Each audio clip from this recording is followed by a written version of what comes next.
Bonjour Florence. Bonjour Dominique. Merci à toi parce que je sais que tu t'investis dans l'association L'Arbre de Vie et d'Essence. On en parlera tout à l'heure.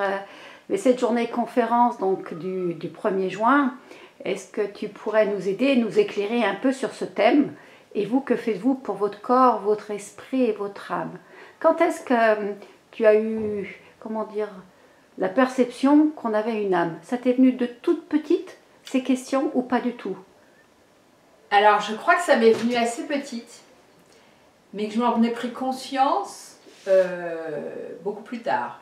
C'est-à-dire que c'est en travaillant sur moi à partir de 45 ans que je me suis remémorée de la façon dont j'étais et mes pensées quand j'étais petite.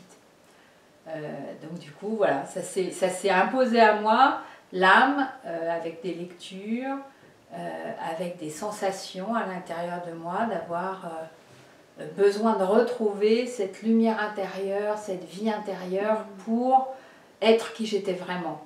Comme si à partir de 45-50 ans, je m'étais perdue et que face à ce changement, cet état de perte de moi-même, il a fallu que je reconnecte avec mon âme. Et il y a eu une rencontre ou une lecture qui était prédominante, qui t'a dit oui, c'est ça, et qui t'a permis à ce moment-là de dire, de te reconnecter à ton âme.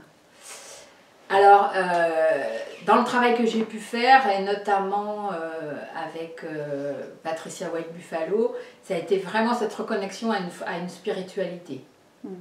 Et cette spiritualité, ça m'a permis de me reconnecter à mon âme, à cette lumière intérieure, et donc cette spiritualité hors religion, cette connexion à la lumière qui est entrée à l'intérieur de moi, et d'avoir accepté surtout que cette lumière entre à l'intérieur.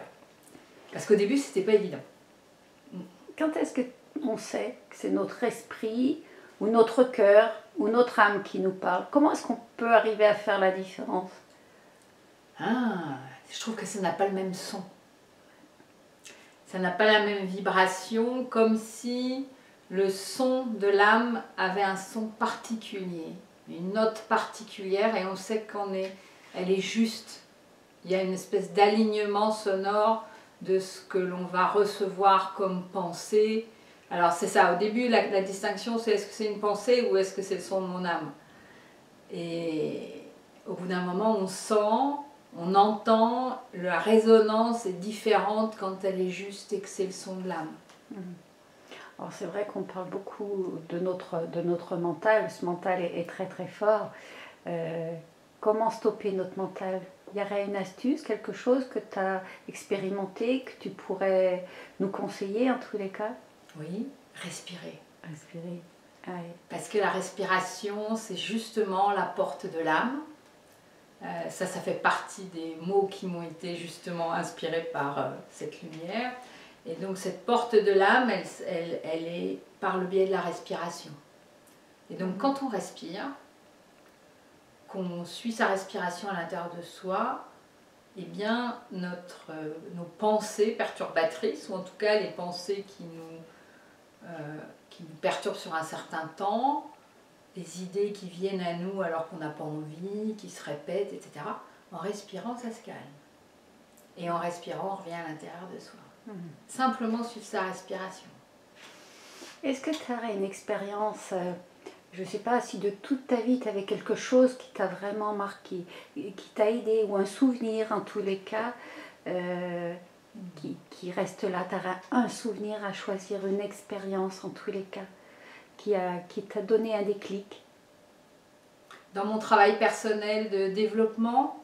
Ou en tant que thérapeute, comme tu veux. Alors, à titre personnel, c'est vraiment cette reconnexion à plus grand que moi qui m'a permis d'être de plus en plus ancrée et donc être de plus en plus présente ici. Donc ça a été le point, je dirais, fondamental. Après, en tant que thérapeute,